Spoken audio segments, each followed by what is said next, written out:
Ode to a Nightingale by John Keats. My heart aches, and a drowsy numbness pains my sense, as though of hemlock I had drunk, or emptied some dull opiate to the drains 1 minute past, and Lethe-wards had sunk. 'Tis not through envy of thy happy lot, but being too happy in thine happiness, that thou, light-winged dryad of the trees, in some melodious plot of beech and green and shadows numberless, singest of summer in full-throated ease.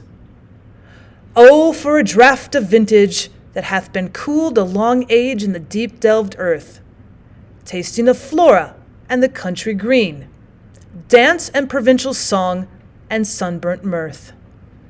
Oh, for a beaker full of the warm south, full of the true, the blushful hippocrene, with beaded bubbles winking at the brim and purple-stained mouth, that I might drink and leave the world unseen, and with thee fade away into the forest dim. Fade far away, dissolve and quite forget what thou among the leaves hast never known, the weariness, the fever, and the fret. Here where men sit and hear each other groan, where palsy shakes a few sad last gray hairs, where youth grows pale and spectre thin and dies. Where but to think is to be full of sorrow and leaden-eyed despairs, where beauty cannot keep her lustrous eyes, or new love pine at them beyond tomorrow. Away, away, for I will fly to thee, not charioted by Bacchus and his pards, but on the viewless wings of poesy. Though the dull brain perplexes and retards, already with thee, tender is the night, and haply the queen moon is on her throne, clustered round by all her starry fays. But here there is no light, save from what heaven is with breezes blown, through verdurous glooms and winding mossy ways.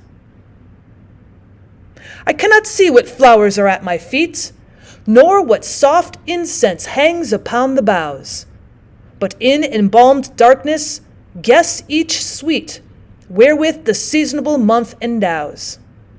The grass, the thicket, and the fruit tree wild, white hawthorn and the pastora eglantine, fast fading violets covered up in leaves, and mid-May's eldest child, the coming musk rose, full of dewy wine, the murmurous haunt of flies on summer eves. Darkling I listen, and for many a time I have been half in love with easeful death, called him soft names in many a mused rhyme, to take into the air my quiet breath. Now more than ever it seems rich to die, to cease upon the midnight with no pain, while thou art pouring forth thy soul abroad in such an ecstasy.